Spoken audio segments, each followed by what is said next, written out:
మీ అవినీతికి మేము రక్ష, మా అవినీతికి మీరు రక్ష, మన ఇద్దరం కలిసి దోచుకుందాం, కలిసి దాచుకుందాం అనేటువంటి ఒక సంకల్పం తీసుకొని కాంగ్రెస్ వాళ్ళు బీఆర్ఎస్ వాళ్ళు ఈ పండుగ జరుపుకుంటున్నారు. ఇంతకంటే దుర్మార్గం ఇంకోటి కాదు.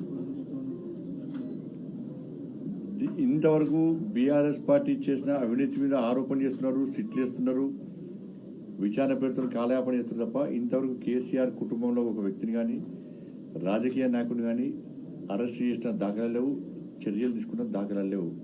చర్చల పేరుతో విచారణ పేరుతో కాంగ్రెస్ పార్టీ కాలయాపన చేస్తున్నది. కాంగ్రెస్ పార్టీ పాల్పడుతున్న అవినీతికి కానీ కాంగ్రెస్ పార్టీ యొక్క ప్రజా వ్యతిరేక విధానాలు కానీ బీఆర్ఎస్ పార్టీ ప్రశ్నించే ప్రయత్నం చేస్తలేదు. 6 గ్యారెంటీల విషయంలో అసెంబ్లీ పెడితే ఓల్గో తిట్టుకుంటున్నారు. కేవలం మీరుండాలి, మేముండాలి, వార్తల్లో కానీ బయట కానీ ఒక ప్లాన్ ప్రకారం ఇది జరుగుతూ ఉంది.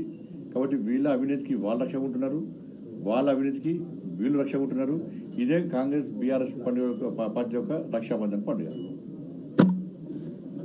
కేటీఆర్ కామెంట్ చేశారు, మీ పైన 10 లక్షల దాకా కేసు చేస్తాను, మీరు చేసిన కామెంట్స్ వెంటనే ఉపసంహరించుకోవాలి, 40 గంటల టైం ఇచ్చారు. మీరు ఏం కామెంట్ చేసినా ఫోన్ ట్యాపింగ్ చేస్తుండ్రు అన్న.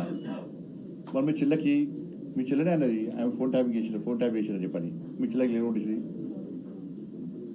రాధాకిషన్ రావు అనే వ్యక్తి ఆయన వాంగ్మూలలో పెద్ద ఆయనే బ్రాకెట్ లో కేసీఆర్ అనే వాంగ్మూలంలో రాసి ఉంది. దాన్ని కోర్టులో సబ్మిట్ చేసిన అధికారులు, ప్రభుత్వం. మరి రాధాకిషన్ రావుకి ఇస్తావా నోటీస్ ఇస్తావా? ఎవరికి ఇస్తావు నోటీసు? నేనేమంటున్నా అంటే అసలు నోటీసులు ఇవ్వాలనుకుంటే ఈ కేసీఆర్ కొడుకు కానీ కేసీఆర్ కానీ ఎప్పుడు జైల్లో ఉంటారు.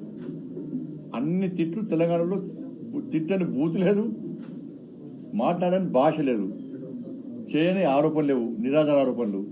అట్లా నోటీస్ తీసుకుని నువ్వు మీ అయ్యా ఇద్దరు శాశ్వతంగా జైల్లో ఉంటారు.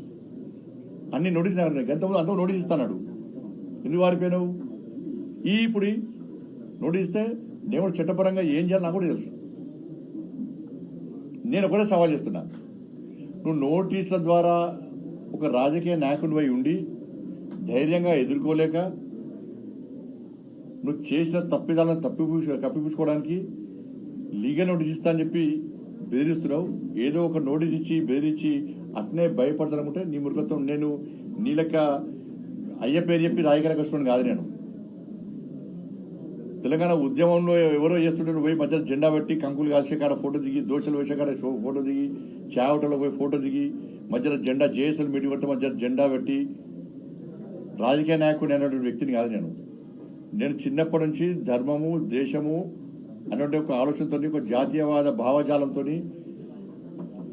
ఒక హిందూ ధర్మరక్షణ కోసం పాటుపడుతూ హిందూ సమాజాన్ని సంఘటితం చేస్తూ అనేక ఉద్యమాలు చేసి అనేక కేసులను భరించి అనేక సార్లు జైలుకు పోయి పోలీసుల దెబ్బలు తిని వచ్చినటువంటి వ్యక్తి నేను.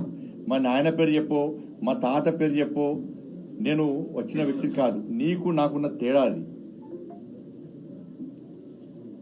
నేను ఒకటే సవాల్ చేస్తున్నా, చలో ఏ గుడి కంటే ఆ గుడికి నా కుటుంబంతో సహా వస్తా, భార్య పిల్లతో సహా వస్తా. నువ్వు మీ అయ్యా, మీ అమ్మ, మీ భార్య, మీ పిల్లలందరూ కూడా ఏ గుడికి వస్తారో రండి. మేము ఫోన్ ట్యాపింగ్ చేయించలేదు, ఫోన్ ట్యాపింగ్ నాకు నీకు సంబంధం లేదు, ఫోన్ ట్యాపింగ్ చేసిన విషయం నాకు తెలియదు అని నువ్వు ప్రమాణం చేస్తామా? నువ్వు దాస్తికి నువ్వు మీ కుటుంబ సభ్యులందరూ వచ్చి ప్రమాణం చేయండి. నేను మా కుటుంబ సభ్యులందరూ వచ్చి ప్రమాణం చేస్తాం. నువ్వు ఫోన్ ట్యాపింగ్ చేయించినావు, నీకు సంబంధం ఉంది, ఫోన్ ట్యాపింగ్ చేసేది నీకు తెలుసు,